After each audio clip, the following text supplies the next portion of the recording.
오늘의 말씀의 제목은 주님의 마음이라는 제목으로 함께 은혜를 나누길 원합니다. 오늘 1절에 보면은 하나님께서 아리엘을 두 번을 부르시면서 슬퍼하시는 그런 모습이 나와요. 우리 29장 1절 한번 읽어볼까요? 시작.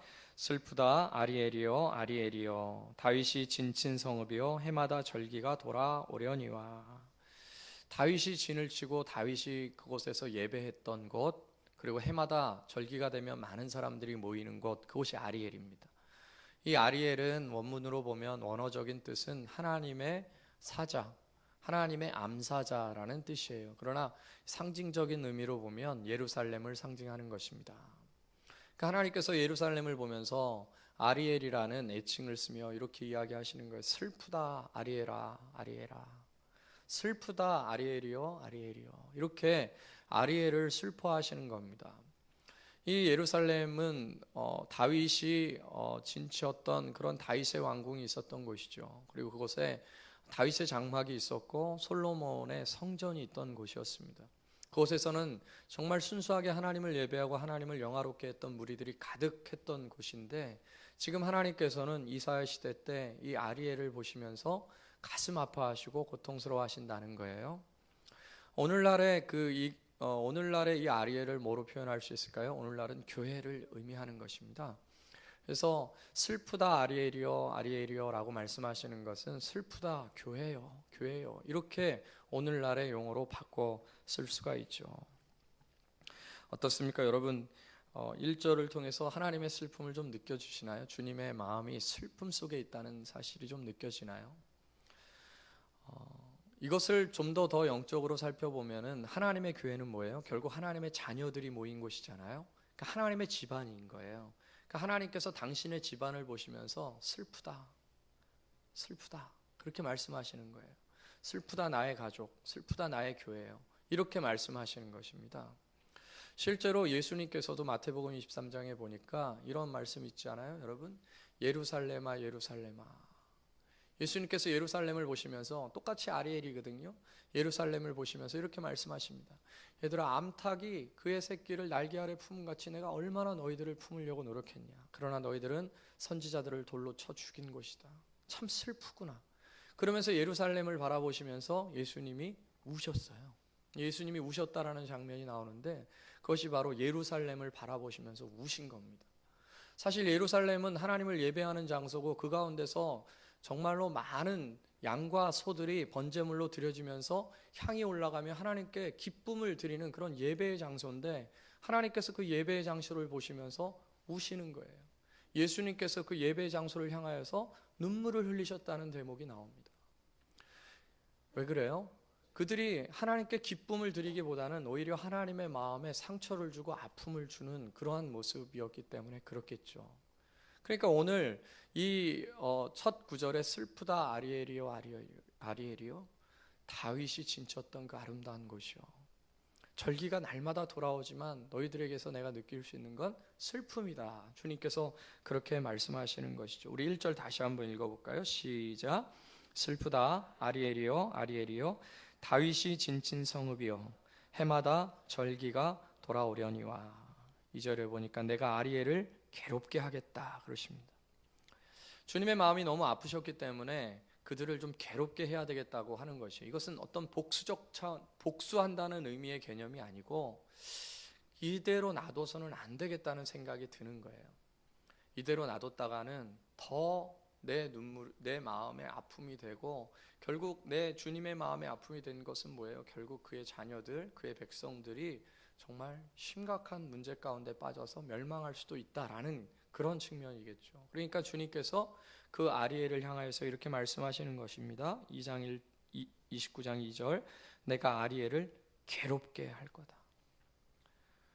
그러면 그가 슬퍼하고 애곡하고 내게 아리엘과 같이 되리니. 두 번 2절에 나오는 아리엘은 번제단 끝을 이야기하는 것인데요, 정말 그렇게 피가 흘려지는 고통스러움의 그 단과 같이 될 것이라는 거예요. 그것은 뭐냐면 하나님께서 이 이스라엘 백성 예루살렘, 하나님을 예배하는 장소를 한번 정화시키고 치시겠다는 거예요. 예수님께서 마치 노끈을 만드시고 그 예배당을 다 치시고 양을 파는 자들, 소를 파는 자들, 돈을 바꾸는 자들을 다 내어쫓았듯이 교회가 정말 교회다운 기능들을 감당하지 못하고 교회 가운데서 장사하며 교회 가운데서 하나님을 예배한다고 모였지만 서로 간에 시기하고 질투하고 원망하는 그러한 모습들을 보면서 하나님께서 슬퍼하신다는 거예요. 내가 한번 쳐야 되겠다고 작정을 하고 계시는 것입니다. 근데 여기서 친다는 단어가 상당히 우리에겐 은혜로운데요. 왜냐하면 그 다음에 나오는 대적들을 향하여서는 징계해 버린다, 그런 말씀이 있거든요. 자, 6절을 한번 볼까요? 6절 한번 읽어보겠습니다. 시작. 만군의 여호와께서 우레와 지진과 큰 소리와 회오리바람과 폭풍과 맹렬한 불꽃으로 그들을 징벌하실 것이다. 이것은 아리엘을 향한 그런 말씀이 아닙니다. 이것은 아리엘을 대적하는, 다시 말해서 하나님의 백성을 대적하는 적들, 이방인들, 세상 사람들을 향하여서 말씀하시는 것이에요. 그들은 하나님께서 폭풍과 맹렬한 불꽃과 회오리바람과 그리고 지진과 우레와 큰 소리로 징벌하신다는 거예요. 완전히 전멸시켜버리겠다는 거예요. 그런데 하나님의 백성은 잠시 치시는 겁니다. 그리고 잠시 괴롭게 하시는 것이에요. 이것이 은혜인 것이죠. 항상 말씀드리지만 하나님에게는 똑같이 들려있는 그 몽둥이가 있는데 그 몽둥이는 당신의 자녀들은 돌이키게 하기 위해서 때리는 것이고 원수들에게는 그들을 멸하시기 위해서 때리는 거예요. 경찰에게 몽둥이가 들려있는 것이 도둑을 잡을 때는 그를 때려잡으려고 하는 것이고 자기 자녀에게 휘두를 때는 자녀의 버릇을 고쳐주려고 하는 것이죠. 그러한 모습이 오늘 본문에도 나오게 되는 겁니다. 하나님께서는 아리엘이 너무나 하나님의 마음에 아픔을 주었기 때문에 그들을 치시지만 그들을 죽으라고 치시는 것은 아니죠. 그들을 멸망시키시기 위해서 치시는 것은 아닙니다. 잠시 그들을 치시는 거예요. 왜냐하면 그들이 정신없이 그렇게 하나님의 마음을 아프게 하는데도 그것을 알지 못하는 모습이었기 때문에 그렇습니다. 그들이 징계를 받은 다음에는 침을 당한 다음엔 어떻게 되냐면요. 4절 한번 볼까요? 4절 한번 읽겠습니다. 시작. 내가 낮아져서 땅에서 말하며 내 말소리가 나직이 티끌에서 날 것이라. 내 목소리가 신접한 자의 목소리같이 땅에서 나며 내 말소리가 티끌에서 짓거리리라. 티끌이라는 말이 많이 나오고 땅이라는 말이 많이 나오는데 이것은 그 본문 첫 번째 표현대로 내가 낮아져서 이렇게 말씀하는 것에 대한 여러 표현입니다. 그러니까 주님께서 우리를 징계하시고 주님께서 우리에게 매를 드셨을 땐 우리가 낮아진다는 거예요. 그러니까 항상 낮아져 있는 그런 상태, 기고만장해져 있는 그런 상태가 아니고 낮아진 상태. 여러분, 낮아진 상태는 어떤 걸까요? 낮아 있는 거예요. 막 기고만장해가지고 막 그렇게 하는 게 아니고 그 사람은 지금 높아져 있는 거죠. 낮아질 수 있도록 하나님이 하신다는 거예요. 우리는 뭔가 일이 잘 되고 그러면 기고만장해지지 않겠어요? 뭐 자기가 마치 뭘 이룬 것처럼 기고만장해진다 이거죠. 그럴 때 하나님이 탁 치시겠다는 거예요. 높아지는 것은 아니라는 겁니다. 낮아져야 된다는 거예요. 그래서 현재 자기가 높아졌다고 생각하고 잘하고 있다고 생각하고 잘난 체를 하는 사람들, 자기는 진짜 지금 잘 나가고 있다라고 생각하는 사람들은 기다리면 돼요. 뭘 기다립니까? 하나님이 때릴 걸 기다리면 돼요. 맞을 준비하면 돼요. 맞을 준비. 그러나 외부적으로 어떠한 형태든 외부적으로 잘 나가든 외부적으로 못 나가든 자기 심령 속에 항상 가난한 마음이 있고 나는 할 수 없고 나는 부족하고 나는 연약하다라고 항상 고백하고 항상 이야기하는 사람은 그 사람은 영원토록 하나님의 사랑 가운데 거하게 되는 것입니다. 그 상황 속에서 계속 하나님의 평강을 누리게 되는 거예요.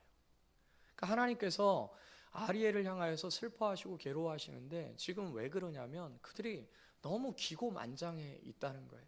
그래서 하나님의 마음을 너무 아프게 한다는 겁니다.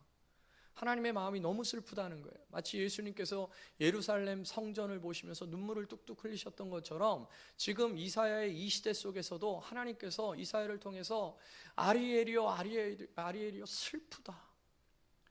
다윗이 그렇게 진을 치면서 하나님을 예배했던 그 장소에서 너희들이 지금 무엇을 하고 있느냐, 그렇게 말씀하시는 것이죠. 하나님의 마음이 너무 가슴 아픈 그런 모습이 오늘 본문에 나오는 거예요. 내가 너희들을 좀 쳐야 되겠다. 그렇지 않으면 너희들은 그 기고만장 속에서 영원히 멸망할 수밖에 없다. 그렇습니다. 우리가 한동안 기고만장한 때가 있을 수 있어요. 그러나 그것은 내가 잘나서가 아니라 하나님의 은혜죠.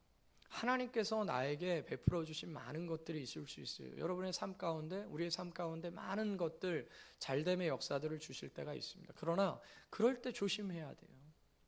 하나님께서 나에게 은혜를 주셔서 그런 것이지 내가 잘나서 그런 것이 아니다.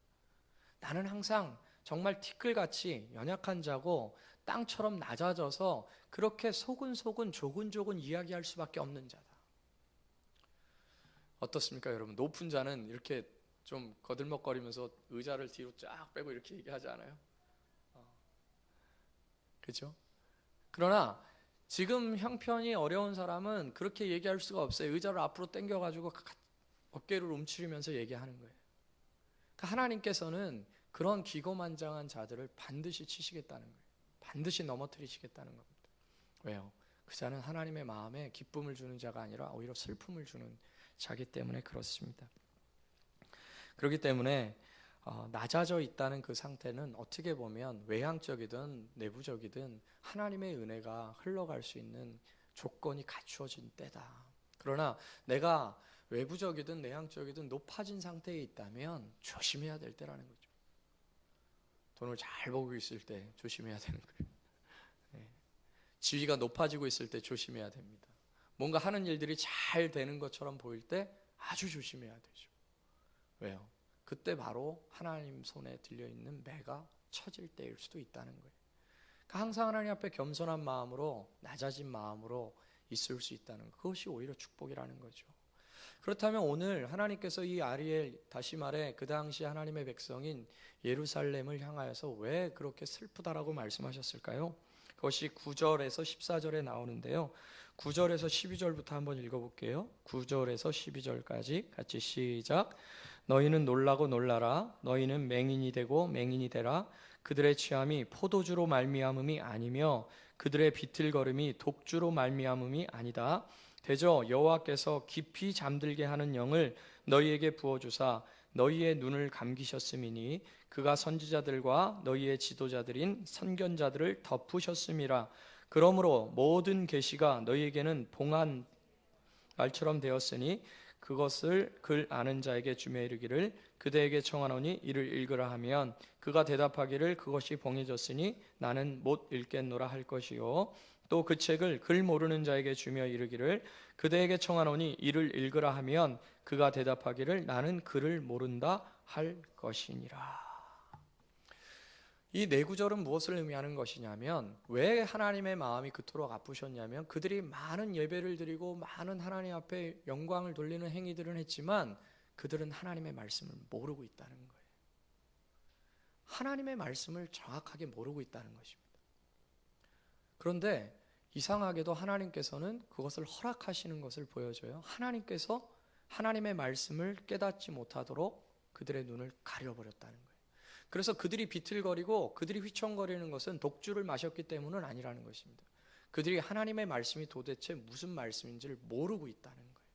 하나님이 정말 이 말씀을 통해서 꿈꾸시는 것이 무엇이고, 하나님이 정말 교회를 통해서 원하시는 것이 무엇이고, 하나님이 정말 나의 삶 가운데서 추구하시고자 하는 것이 무엇인지를 모른다는 겁니다. 그러면서 하나로 비유로 이야기하길, 공부를 아주 잘하는 사람, 학식이 높은 사람한테 가서 이 책을, 하나님의 말씀을 가서 읽어보라 그러는 거예요.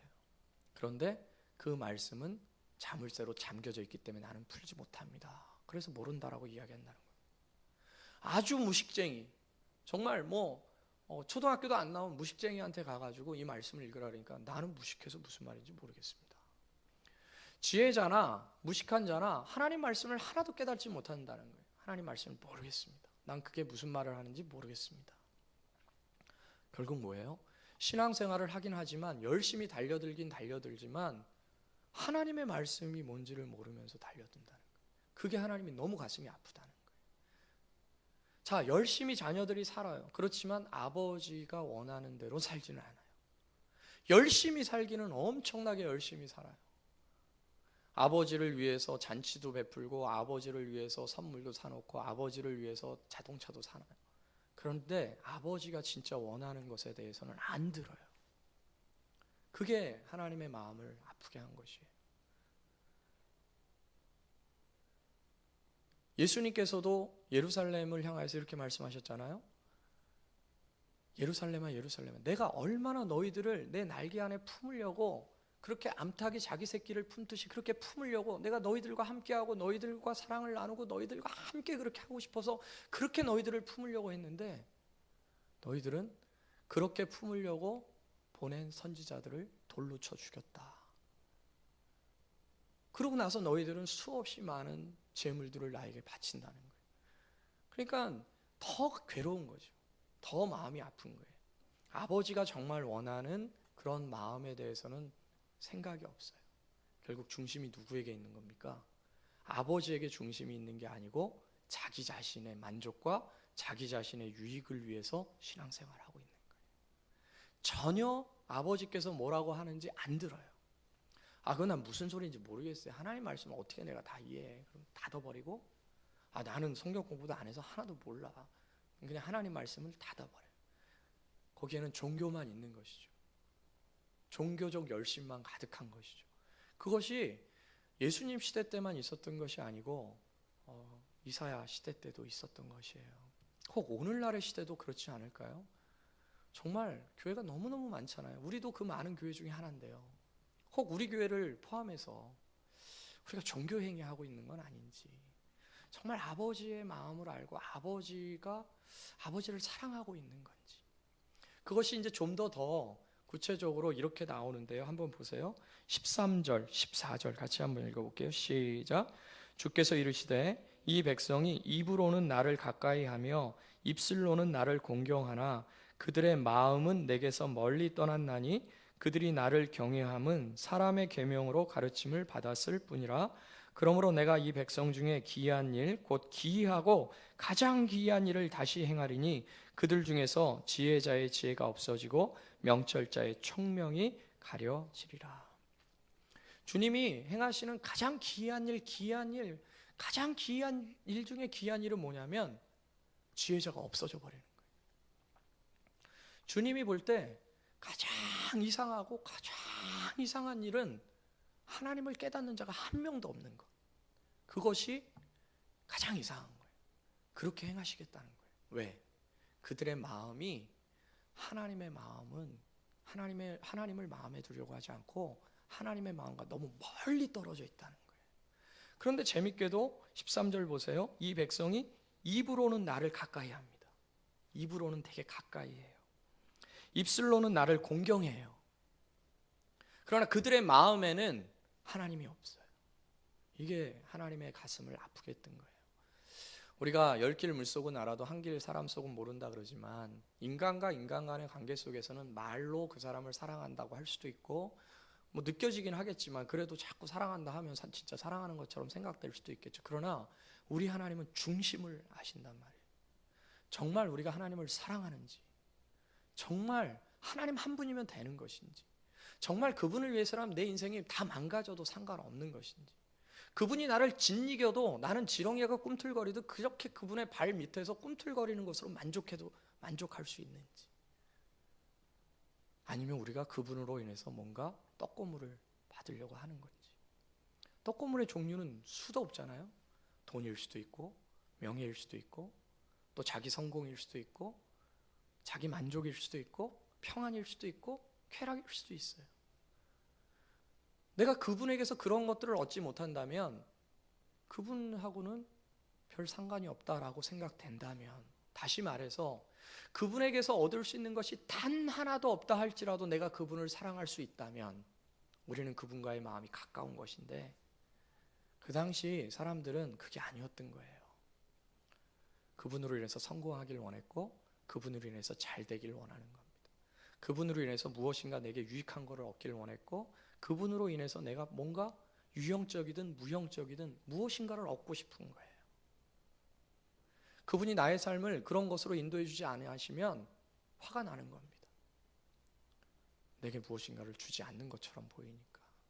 결국 그분에 대한 마음보다는 그분이 주는 그 무엇인가에 대한 마음으로 가득한 거예요. 그러니까 입술로는 막 하나님을 사랑한다고 얘기하고 입술로는 막 그렇게 그분을 경외하고 공경한다고 이야기하지만 중심을 보시는 하나님께서는 너는 마음이 멀잖아. 정말 나를 원하는 거 아니잖아. 정말 나 자체를 원하는 건 아니잖아. 마치 아버지를 위해서 잔치를 하고 선물을 준비해서 이따만한 포장을 해서 갖다 주고 그러는데 그 아버지가 너무 좋아서, 그 아버지가 너무 사랑스러워서가 아니고 그 아버지가 재산이 많은 거예요. 재산이 많아서 그런 거예요. 아버지에게서 얻을 수 있는 것이 하나도 없다면, 빈털털이라면 그 아버지를 공경하지 않을 것을 그 아버지가 안다면, 그들이 준비한 선물의 사이즈만큼 가슴이 아픈 거죠. 고통스러운 거죠. 괴로운 거죠. 정말 주님 한 분만이면 된다. 정말 주님 하나면 된다. 그분이 나의 인생을 어떻게 짓이기든 나는 감사하다. 나는 기쁘다. 나는 즐겁다. 그것이 우리 마음 가운데 있는지 없는지를 그분이 아시는 거죠. 오늘날의 교회도, 오늘날의 목사도, 오늘날의 수많은 그리스도인들도 다 마찬가지일 수 있겠죠. 기고만장할 수 있어요. 무엇인가 잘 될 때 기고만장할 수 있죠. 하나님께서 매를 준비하고 계시는 거예요. 다 잘 된다 그래서 매를 준비하는 건 아니지만 그 중심 가운데 정말 이 모든 것이 다 필요 없고 하나님 한 분이면 된다라고 생각하는 그 중심의 마음이 있는지, 그것으로 모든 사람을 평가하는지, 나도 평가하고 다른 사람도 평가하는지. 그렇죠? 저 사람이 찌질하게 사는 거예요. 저 사람이 정말 궁색하게 사는 거예요. 그 사람이 부러운지 잘 사는 사람이 부러운지 동일한 거예요. 자기 자신에 대해서도 그렇게 평가하고 다른 사람에 대해서도 그렇게 평가하고, 만약에 그의 외형적인 것이 어떻든 그가 정말 주님을 사랑하고 주님을 아끼는 마음이 있다면 그것으로 그 마음 자체를 너무 부러워하는 거예요. 외형적인 것이 아니라 자기 자신에게도 마찬가지죠. 그런 마음이 이들에게 없었던 것 같아요. 그러니까 주님이 슬퍼하시는 겁니다. 가슴이 아프신 거예요. 마음이 많이 찢어져지시는 거예요. 저도 간혹 이제 목회를 지금 거의 개척해서 내년이면 9주년이잖아요. 상당히 오랜 세월이 지났어요. 점점 저의 마음이 왜 교회가 부흥이 안 될까라는 그런 측면으로 가면서 점점 하나님에 대한 원망의 마음으로 조금씩 선회하려고 하다가 깜짝깜짝 놀래요. 내가 왜 미쳤나? 주님이 나를 짓이기셔도 상관없는데, 주님이 나를 완전히 밟으셔도 상관없는데, 교회가 부흥이 안 되는 것으로 인해서 하나님께 원망할 일은 전혀 아니잖아요. 우리 인생 가운데서 정말 주님 한 분이면 되는데, 주님 한 분이면 되는데, 그리고 지금까지 살아온 것들도 너무 큰 은혜인데, 그잖아요. 그렇게 주님에 대한 마음이 내 가운데 충만하다면 주님은 참 기뻐하시고 즐거워하시겠죠. 그런데 주님의 마음이, 너는 네 마음이 딴 곳에 있잖아. 내게는 너무 멀잖아. 너는 입술은 내게 가깝다고 얘기했어요. 대조적으로 얘기하지 않습니까? 너의 행위, 너의 어떤 신앙적인 형태, 신앙적인 모습, 그것은 뭐 수요예배도 오고 금요예배도 오고 새벽예배도 오고 그렇게 신앙적인 형태는 굉장히 가까운데, 뭐 성경 공부도 하고 뭐 어디가 전도도 하고 뭐 너무너무 신앙적인 것은 가까운데 네 마음은 어딨냐는 거예요. 네 마음, 정말 성도 한 사람을 사랑하는 그 마음이 있는가? 정말 하나님 한 분만이라면 만족한다는 마음이 있는가? 입술로는 나를 공경하고 입술로 나를 찬양하지만 네 마음은 너무 멀지 않냐? 주님께서 오늘 그렇게 말씀하시면서, 이게 차라리 이방인이라면 그냥 심판하고 끝나는 거거든요. 그냥 징벌해 버리는 거예요. 폭풍과 회오리바람으로. 그런데 하나님의 자녀란 말이죠. 그러니까 하나님이 눈물을 흘리시는 거예요. 슬프다. 슬프다. 여러분, 슬픔을 한번 경험해 보셨습니까? 특별히 자녀로 인해서 슬픔을 경험해 보셨어요?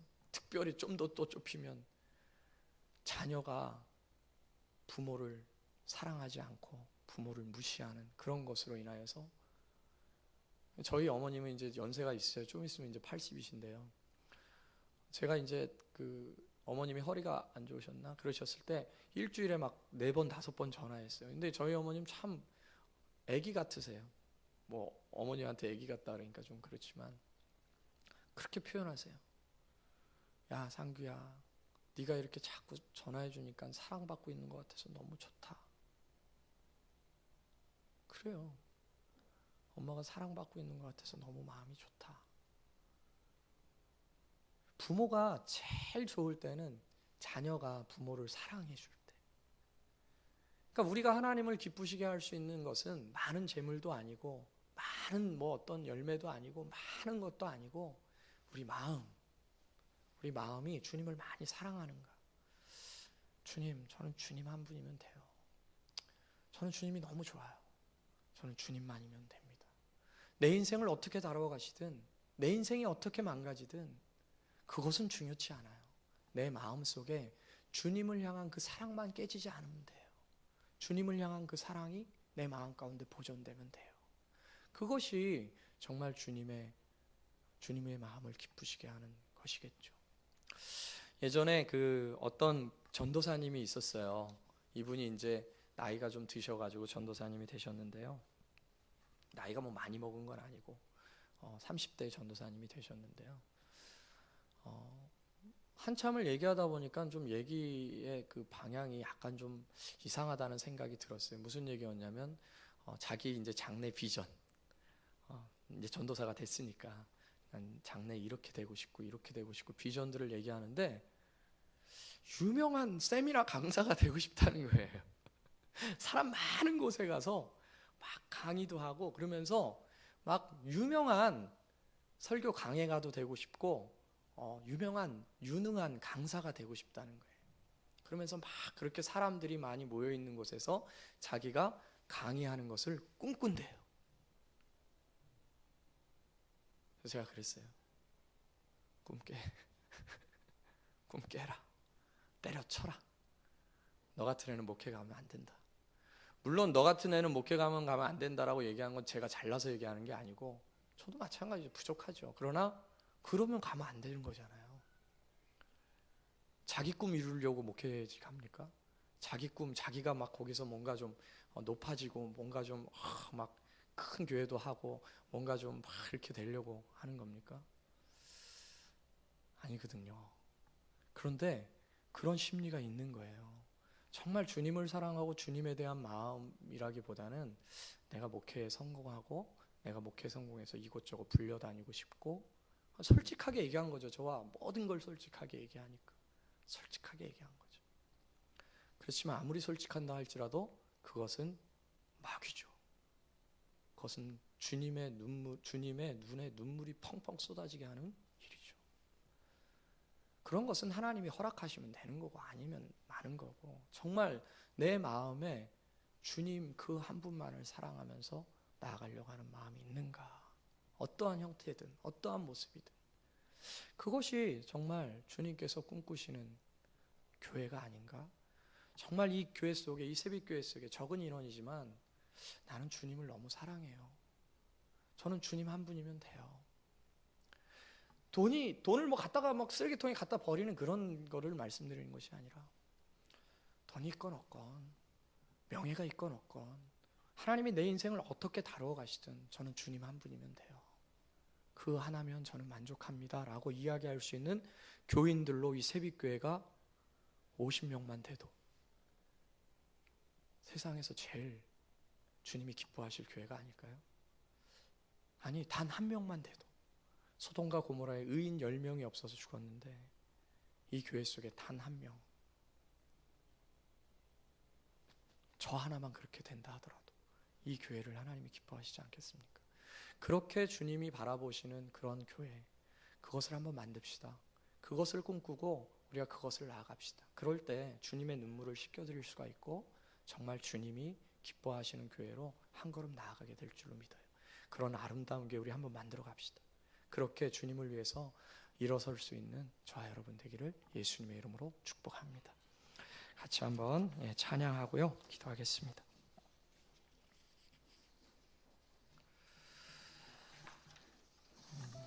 항상 진실케 내 맘 바꾸사 하나님과 함께 하여 주소서.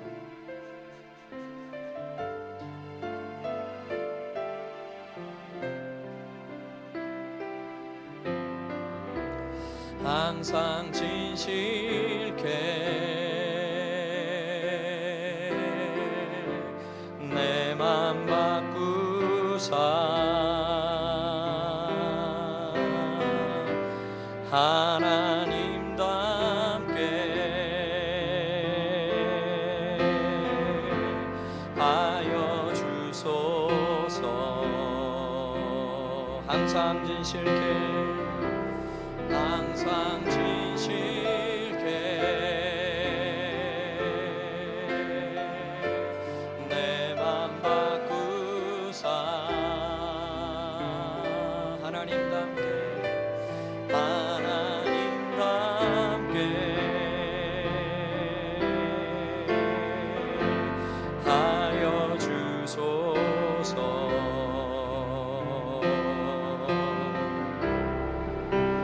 주는 토기장이 나는 진흙 날 빚으소서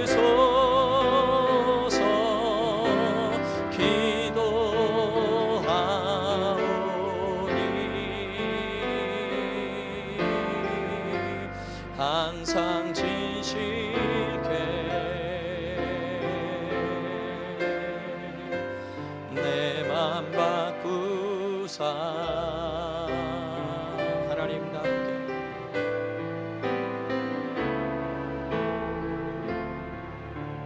하여 주소서.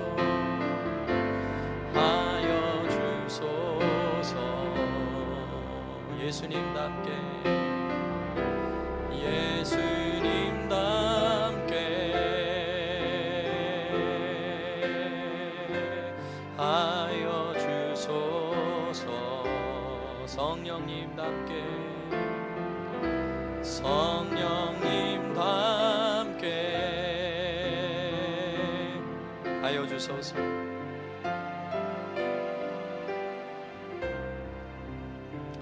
이 시간 같이 한번 기도할 때는 하나님, 혹 저도 주님의 마음을 아프게 하는 그런 모습으로 살고 있지는 않습니까? 하나님, 그러나 내 마음 중심에 내 깊은 곳 속에 주님을 사랑하는 마음이 있다는 거 아시죠? 시몬 베드로가 내가 나를 사랑하느냐 고백했을 때 주님이 아십니다 라고 말했던 그 심정으로 우리가 한번 주님께 기도합시다. 주님, 내 마음에 주님 사랑하는 것 아시죠? 주님, 내가 그 하나 붙들고 나의 인생 설계하겠습니다. 내가 주님 사랑하는 그 한 가지를 내 인생 전체보다 소중히 간직하며 살겠습니다. 주님, 나의 인생 가운데서 하나님 사랑하는 것 절대로 빼앗기지 말게 해주시고 그것으로 인하여 주님의 마음을 기쁘시게 해드리는 나의 생이 될 수 있도록 70년, 80년, 90년 나의 생이 얼마까지일지 모르겠지만 그렇게 나의 생이 주님을 사랑하며 그렇게 주님을 마음에 품으며 살았노라고 고백할 수 있는 그런 생 될 수 있도록, 그런 교회 될 수 있도록 주님 도와주십시오. 같이 한번 마음속으로 조용히 기도하고 제가 기도하고 마치도록 하겠습니다. 기도하겠습니다.